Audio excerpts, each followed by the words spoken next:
이 시간 잠잠히 하나님만 바라라 라는 제목으로 하나님의 말씀을 나누도록 하겠습니다.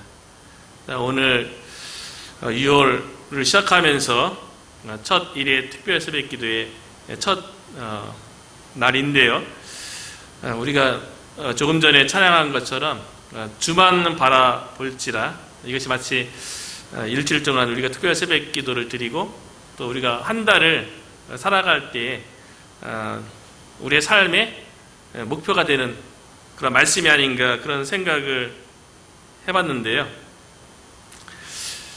주만 바라볼지라, 오직 주님만, 오직 하나님만 바라보라는 거예요. 어찌 보면 세상에서는 되게 어리석어 보일 수 있어요. 또 외고술처럼 보일 수 있어요. 그러나 세상에서 살아가는 삶의 원리하고 우리가 하나님을 믿고 의지하는 신앙의 원리가 다르다는 것을 알 수가 있는데, 세상에서는 어떤 일을 하고 계획을 할 적에 첫 번째 계획이 안 되면 두 번째 계획, 세 번째 계획 이렇게 준비를 하죠. 그래서 대비를 하고 그러는데, 하나님은 오직 온리 하나님만 바라보라고, 하나님 외에 다른 것 같이 바라보지 말라고 그렇게 시편 저자가 이렇게 이야기하는데, 정말 시편 저자이자 하나님의 말씀대로 한 달 동안 우리가 하나님만 바라봤을 적에, 오직 주만 바라봤을 적에 하나님께서 어떠한 일들을 하는지 우리가 경험했으면 좋겠다는 생각을 해보는데요. 우리가 찬양했던 주만 바라볼지라의 그 가사 중에도 보면, 너의 모든 것을 창조하신 우리 주님이 너를 얼마나 사랑하시는지, 그렇게 이제 찬양으로 우리가 노래했는데, 하나님께서 우리의 모든 것을 알고 계시고 우리를 얼마나 사랑하시는지를 한 달간 오직 그 하나님만을 바라보면서 그 사랑을 우리가 체험했으면 하는 바람으로 시편 62편을 나누려고 하는데요. 시편 62편은 다윗의 시예요.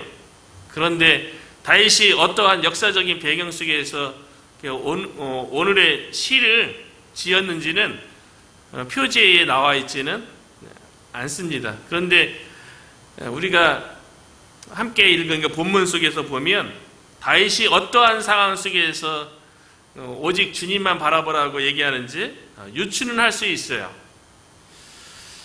일반적으로 성경학자나 신학자들은 다윗이 시편 62편을 지은 역사적 배경에 대해서 사울에게 쫓기거나 아니면 아들 압살롬에게 쫓길 때 둘 중에 하나를 보는데, 후자가 더 잘 맞는 것 같아요.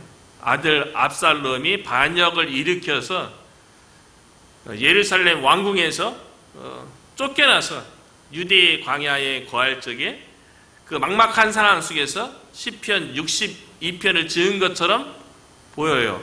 그래서 우리가 읽은 4절에도 보면, 그들이 그를 그의 높은 자리에서 떨어뜨리기만 꾀하고, 그의 높은 자리, 아마 왕위를 상징하는 것 같아요. 왕위에서 아들의 반역을 일으켰으니까요. 그래서 다윗이 왕위에서 높은 자리에서 쫓겨났죠. 이 본문을 보더라도 압살롬에게 쫓길 때인 것 같고, 7절에 보면 나의 구원과 영광이 하나님께 있도다. 다윗이 지금 왕자에서 쫓겨나갔고 도망자 신분인데, 하나님께서 기름 부으셔서 다윗을 왕으로 세웠는데 그 자리가 지금 위태한 거죠. 쫓겨난 거죠. 압살롬의 꾀에 의해서 백성들도 다 다윗 왕이 아니라 그 아들 압살롬을 찬양하는 그런 상황이니까요. 그런데 다윗이 고백하기를 나의 구원, 지금의 쫓겨난 그 상황 속에서 구원과 영광, 다시 하나님께서 세우신 그 다윗의 그 왕권에 대해서 그 영광이 하나님께 속했다는 거죠. 참 대단한 고백이죠.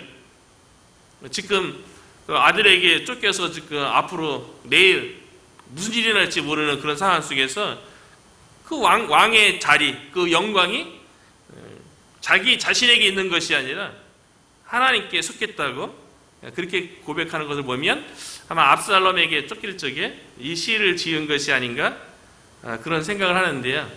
그 상황 속에서 다윗이 느끼는 마음이 어떤 마음이냐면 3절에 보면요. 다윗이 이렇게 고백해요. 자기 자신의 그 지금 처지가 넘어지는 담과 흔들리는 울타리 같이 거의 담이 넘어진 상태예요. 그리고 울타리가 흔들리는, 울타리에서 기능 못하는 그와 같이 자기가 처해 있는 상황이에요. 그리고 주변에 있는 사람들이 자신을 죽이려고 일제히 공격하기를 멈추지 않는 거예요.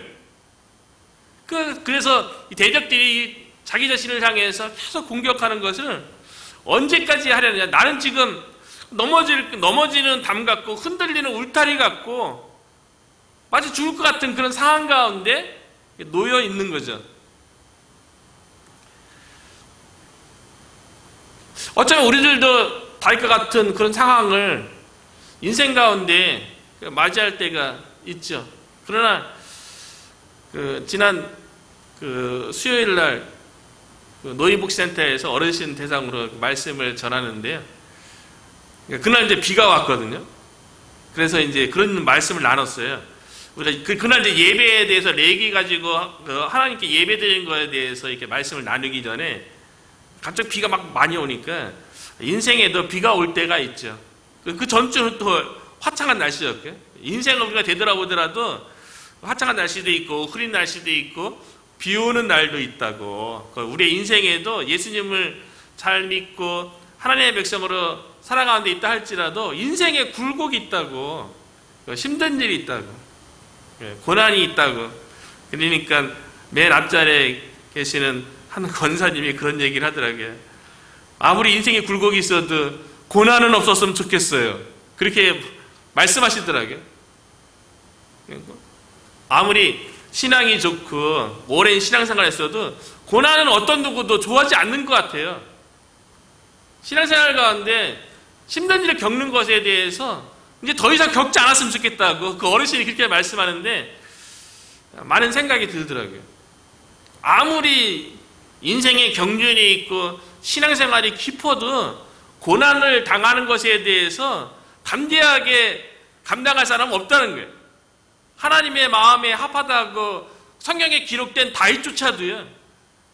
자신이 처한 상황 속에서 마치 죽을 것만 같은 그래서 자신의 마음이 신앙이 막 흔들리는 거예요. 충분히 그럴 수 있다는 거죠. 아무리 믿음이 좋고 아무리 뛰어난 사람이라 할지라도 마음이 흔들릴 때가 그래서 삶이 막 흔들릴 때가 있죠. 그래서 내일에 어떠한 소망도 보이지 않고 어떤 것도 기대할 수 없는 그런 상황 가운데 우리들도 사실은 다 있죠. 그런데 그런 상황 속에서도 다윗은 오늘 시편에서 오직 하나님만 바라보겠다고 고백하고 있는 거예요. 그것도 오직 only라는 표현을 써갖고 4번에 걸쳐서 반복적으로 고백한다는 거죠. 그래서 1절에 보면 나의 영혼이 잠잠히 하나님만 바라며 하나님만이에요. 하나님만 only죠. 오직 하나님만 내가 바라보겠습니다. 내 마음이 흔들리고 내 상황이 죽을 것 같은 그런 고난 가운데 내가 있지만 그래서 누군가 좀 옆에 누가 좀 도와줬으면 좋겠고 누가 좀 의지가 됐으면 좋겠고 누가 좀 격려제 했으면 좋겠는데 그런 거 다 바라보지 않고 내가 처해 있는 그 상황도 바라보지 않고 오직 하나님만 바라보겠습니다. 2절에도 오직 그만이 오직 하나님만이 그리고 5절과 6절에도 1, 2절의 말씀을 반복적으로 이제 고백하고 있어요. 그러니까 다윗이 오직이란 말은 다윗이 이전에도 하나님의 구원을 경험했던 그런 은혜가 있었던 거죠. 그래서 다윗을 확신하는 거예요. 이번에도 아들 압살롬에 의해서 도망가는 처참한 지금 상황 가운데 있지만, 지금 이 상황 가운데서도, 흔들리는 이 상황 가운데에도 오직 나를 구원하시고 나를 이끌어 주실 분은 오직 하나님밖에 없음을 두 번에 걸쳐서, 오직이라는 것은 다른 것 바라보지 않는다는 거잖아요. 오직 하나님만 바라보겠다고 얘기하면서 반복적으로 5절 6절에 기록되어 있는데요. 그런데 표현이 조금 달라요. 똑같은 1절 2절하고 5절 6절하고 같은 내용인데 조금 표현이 좀 다른데, 1절에는 나의 영혼이 잠잠히 하나님만 바라며, 하나님을 향해서 고백하는 것처럼 돼 있어요. 그런데 5절에는 조금 한 표현이 달라졌어요. 그게 뭐냐면 나의 영혼아 잠잠히 하나님만 바라라. 다윗이요, 자기 자신을 향해서 선포하고 있어요. 다윗이 자기 자신을 향해서 고백하고 있어요. 내 영혼아 하나님만 바라봐라. 내 영혼아 하나님만 신뢰하고 하나님만 의지하라. 신앙생활 가운데 때로는요, 우리가 하나님을 향해서 신앙 고백하고 또 우리의 믿음의 고백을 선포할 수 있죠. 하나님을 향해서요. 근데 때로는 흔들리고 낙담한 나 자신을 향해서 믿음의 고백으로 나 자신을 향해서 선포할 필요도 있다는 거예요. 나 자신을 위해서 신앙 고백할 필요가 있다는 거예요. 다윗이 지금 그렇게 하고 있잖아요. 똑같은 표현인데 나의 영혼아 잠잠히 하나님만 바라라. 이 구절을 보면서 그런 생각이 드는 거예요. 내 영혼아 라고 이렇게 자기 자신을 가리키면서 선포하잖아요. 근데 마치 이렇게 저에게는 다가오는 거예요. 다윗이 자기 이름을 대면서, 다윗이 그 처참한 그 상황 가운데 다윗아 잠잠히 하나님만 바라라. 다윗아 너는 하나님의 자녀잖아. 다윗아 너는 하나님께서 기름 부으신 왕이잖아. 이것이 저에게 적용돼서 저도 그렇게 고백이 되어지는 거예요. 말씀을 준비하면서요. 명식아 너는 하나님께서 독생자 예수 그리스도의 피값으로 산 하나님의 자녀잖아. 그 말 속에 위로가 되는 거죠. 내가 고백한 건데 나 자신을 향해서 그렇게 고백하고 선포하니까 그게 더 확고하고 더 힘이 생기는 거예요. 다윗이 하나님을 바라보는 것에 대해서 자기 자신을 향해서 선포하는데, 때로는 우리 스스로 우리가 나 자신에게 선포하면서 힘을 얻고 나는 하나님이 함께하는 하나님의 자녀야. 나는 이미 십자가에서 승리하신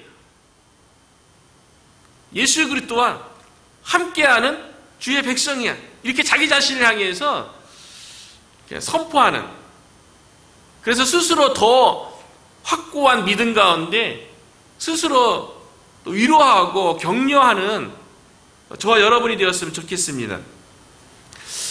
다윗이 그렇게 자기 자신을 향해서 선포할 정도로 잠잠히 하나님만 바라라. 그러니까 하나님만 바라라는 거는요, 그냥 멍하니 하나님만 이렇게 쳐다보고 가만히 있는다는 게 아니고요. 이 하나님만 바라보라는 이 표현 속에 다윗이 절대적으로 자신의 그 도망자의 그 처참한 상황 가운데 오직 하나님만 신뢰하고 오직 하나님만 의지하겠다는 그 믿음의 결심, 결단, 고백이 있는 거죠. 그런데 처참한 상황, 흔들리는 상황, 힘든 상황에 있으면 당장 나에게 도움될 만한 것을 바라볼 수 있죠. 그것이 사람이 될 수도 있고, 그것이 어떤 세상의 어떤 제도라든가 그런 게 될 수가 있죠. 그런데 다윗처럼 오직 하나님만 바라보고 오직 하나님만 신뢰하고 오직 하나님만 의지할 필요가 있는 이유는요, 1절에 보면 1절 후반부에 보면 다윗이 이렇게 고백해요. 나의 영혼이 잠잠히 하나님만, 오직 하나님만 바라며, 왜냐하면 나의 구원이 그에게서 나오기 때문입니다. 나의 구원이 그에게서, 지금 다윗이 처해 있는 상황 속에서 눈이 캄캄하고 앞이 보이지 않는 그 상황 속에서 그 상황의 그 문제를 해결해주고 자신을 구원해줄 수 있는 분은 오직 하나님밖에 없다는 거예요. 하나님으로부터 구원이 나온다는 거죠. 5절에도 보면 조금 표현이 달라요. 이번에는 나의 구원이, 내가 왜 잠잠히 하나님만 바라봐야 될 이유이냐면 5절에서는 무릇 나의 소망이 그로부터 나오는다. 하나님으로부터 구원만 나오는 게 아니고요, 하나님만 바라볼 때에 하나님으로부터 소망이 나온다는 거예요. 우리의 처참한 상황 속에서 우리가 무엇으로 소망을 얻을 수 있겠어요? 하나님을 바라볼 때, 하나님을 절대적으로 신뢰하고 의지할 때에 우리의 삶 가운데 소망이 주어지는 줄로 믿습니다. 그래서 다윗이 오직 하나님만 바라보겠다고 얘기하는 거예요. 구원은 다른 것으로부터 주어지는 게 아니에요. 오직 하나님으로부터만 구원이 주어진다는 것을 요나서에도 보면, 요나의 고백 속에도 나오는데요, 요나가 이제 하나님의 말씀에 불순종해서 하나님이 명령한 것이 아니라 반대편 다시스로 가다가 배에서 이제 던져져서 물고기 뱃속에서 기도하는 내용 가운데 구원에 대해서 이렇게 고백을 해요. 요나서 2장 9절에 보니까요, 나는 감사하는 목소리로 주께 제사를 드리며 나의 소원을 주께 갖겠나이다. 구원은 여호와께 속하였나이다. 구원은 여호와께 속했다는 거예요. 우리가 직면한 문제가 있죠. 우리가 담당해야 할 여러 가지 일들이 있죠. 그것을 해결하고 구원을 하는 것은 우리에게 속한 것이 아니라, 세상에 그 무엇에 속한 것이 아니라 여호와께 속하였다는 거예요. 그러니까 여호와 하나님만 바라볼 때 그 구원을 경험하게 되는 거죠. 사도행전 4장 12절에도 보면 초대교회가 세워지고 확장되는 가운데 사도 베드로가 이렇게 얘기해요. 다른 이로서는 구원을 받을 수 없나니 천하 사람 중에 구원을 받을 만한 다른 이름을 우리에게 주신 일이 없음이라 하였다. 영혼의 구원뿐만 아니라요, 삶의 문제의 모든 일들을 해결하시는 그 구원은 다른 이름에게 있는 게 아니라 오직 예수 그리스도의 이름에 있다는 거예요. 그래서 백문일답이라고 얘기하잖아요. 아무리 100가지 질문을 한다 할지라도 대답은 딱 하나인 거예요. 예수 그리스도. 하나님만 바라볼 때 예수 그리스도의 이름 속에 오직 구원이 나온다는 거죠. 그래서 우리가 오직 하나님만 바라보고 오직 예수 그리스도의 이름으로 우리의 삶 가운데 구원을 경험하기를 6월 한 달 동안, 그래서 하나님만, 저 여러분이 전적으로 하나님만 신뢰하고 바라보는 한 주간이 되었으면 좋겠는데요. 하나님께서 어떻게 구원하실지에 대해서 2절에 이렇게 고백하고 있어요. 오직 그만이, 오직 여호와 하나님만이 나의 반석이시요 나의 구원이시요 나의 요새이시니 내가 크게 흔들리지 아니하리로다. 오직 하나님만이 나의 반석이라는 거예요. 영어 성경에는 my rock이죠. 나의 바위라는 거예요. 제가 미국에 와서 가장 큰 바위를 봤어요. 그 애틀란타에 가면, 조지아주 애틀란타에 가면 스톤 마운틴이라는 데가 있어요. 돌로만 산이 있어요. 돌로만 된 스톤 마운틴, 바위산이에요. 화강암으로 되어 있는데요. 어마어마하게 큰, 보기에도 돌로만 된 산이에요. 작은 산이에요. 거기 애들하고 같이 이제 반대편으로 등산됐는데, 그 바위를 보니까 아주 견고하게 아주, 그 바위가 미국에는 허리케인도, 큰 허리케인도, 강력한 허리케인도 많이 지나가죠. 허리케인이 아니라 또 뭐 토네이도도 일어나죠. 그런 것 속에 그 바위는 조금 더 흔들리거나 끔찍도 안 하는 그런 바위산이에요.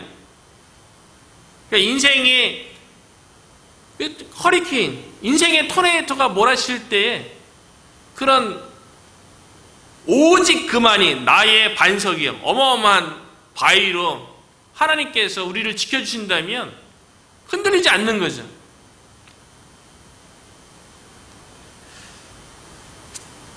그리고 다윗은 또 고백하기를 오직 그만이 나의 요새라고 고백하고 있어요. 요새, 영어 성경에는 my fortress로 되어 있는데 성벽이죠. 적군을 막는 성벽. 다윗이 지금 대적에 의해서 쫓기는 상황 가운데 있잖아요. 근데 하나님께서 나의 요새라는 거예요. 이것도 미국에 와서 아주 오래된 요새를 봤어요. 플로리다에는 세인트 어거스틴이라고, 플로리다가 초창기에 이제 스페인에 의해서 그 땅이 이제 점령되어지고 다스릴 적에 스페인이 세인트 어거스틴이라는 그 도시에 강 하구에, 그리고 바다가 다 아주 노충지에, 플로리다에 들어오는 입구에, 거기에 요새가 있어요. 성벽이 쫙 이렇게 바닷가에 쳐져 있고요. 거기에는 대포 같은 것도 있고, 거기에 이제 역사적으로 이제 있었던 일들에 대해서 다 기록해놔서 애들하고 같이 가서 역사 탐방하듯이 방문했던 적이 있는데, 요새는 아무 데나 짓는 게 아니죠. 요충지, 저기 얼마나 그곳에 성벽으로 세워져 있는데, 하나님이 나의 요새, 다윗이 이렇게 고백하는 거예요. 쫓기는 상황 가운데 하나님께서 나를 보호하시고 나를 지키시고 나의 대적으로부터 나를 막아주기 때문에 내가 요동치 않습니다 라고 고백한다는 거죠. 하나님이 우리의 반석이시고 또 우리의 구원이시고 또 우리의 요새이기 때문에 구원은 하나님께서 하시는 일이에요. 우리가 같이 협력해서 구원을 이루는 게 아닙니다. 하나님 홀로 구원을 이루시는 거예요. 그렇기 때문에 우리가 할 일은 뭐냐면 나의 영혼이 또는 나의 영혼아 잠잠이에요. 잠잠. 우리가 할 일은 잠잠이 있는 거예요. 그리고 구원은 하나님께서 행하시는 거예요. 잠잠이. 한글의 다른 그 버전에 보면 말없이, 영어 성경에는 in silence로 되어 있어요. 말없이 하나님께서 구원을 이룰 때에 말하지 말라는 거예요. 마치 이스라엘 백성이 요단강을 건너서 가나안 땅에 점령하기 전에 여리고성을 점령해야 되는데, 하나님께서 알려주신 그 여리고성을 점령하는 방법이 도대체 이해가 안 되는 거예요. 하루에 한 바퀴씩 돌고 마지막 날에 7바퀴 돌라는 게 이해가 안 되죠. 우리들도 마찬가지죠. 오직 하나님만 바라보는 게 그것에 무슨 구원이 나오고 거기서 무슨 소망이 나오는가. 다윗은 그렇게 고백해야겠지만 우리는 실질적으로 삶 속에서 그게 실질적으로 피부로 다가오는 게 아니잖아요. 얼마 전에 그 시카고에서 저에게 상담하신 그분도 그렇게 얘기하는 거예요. 왜 기독교는 나는 힘들고 어려운데, 내가 암 가운데 있고 나는 은사도 받고 막 그런데 왜 하나님은 나에게 문제에 대해서 정확하게 해답을 주지 않냐는 거예요. 근데 무당을 찾아가면 자기가 고민하고 자기가 생각하는 그 문제에 대해서 정확한 해답을 준다는 거예요. 그래서 자기가 이제 갈등한다고. 뭐 저에게 뭐 상담한 적도 있는데, 구원이 하나님으로부터 나오고 소망이 하나님으로부터 나온다고. 그렇기 때문에 오직 하나님만 바라보라는 게 너무 뚱그름 잡는 것 같은 거예요. 그래서 잠잠히 아무 말 없이, 마치 여리고성 무너뜨릴 적에 하나님께서 이스라엘 백성을 향해서 아무 말도 하지 마라. 마지막 날 여리고성 다 하나님께서 말씀하신 대로 순종한 다음에 마지막 날에 이제 외치라 그랬죠. 하나님만 바라보는 것이, 하나님만 절대적으로 신뢰하고 의지하는 것이 우리의 문제를 해결하고 구원을 경험하는데 되게 어리석어 보이는 것 같아요. 그런데 잠잠이에요. 잠잠이에요. 하나님 이렇게 돼야 될 것 같지 않으세요? 이렇게 좀 상황을 이렇게 좀 물꼬를 이렇게 트여야지 좀 내가 직면한 이 문제가 좀 해결되는 것처럼 가능성이 보이고 그런 거 아니에요? 아무 말 하지 말라는 거예요. 말 없이 in silence, 침묵으로 잠잠히 아무것도 일어날 것 같지 않은, 아무 해답도 주지 않을 것 같은 오직 하나님만 바라봐라. 다윗의 이 고백처럼요, 우리가 6월 한 달을 시작하면서 오직 하나님만 바라보고 하나님만 신뢰하고 의지하면서 우리가 직면한 삶의 문제 가운데 또 사역 가운데 잠잠히 우리의 구원자이신, 또 우리의 소망 되신 그 하나님을 우리가 삶 가운데서 보고 경험하게 되기를 주님의 이름으로 축원합니다.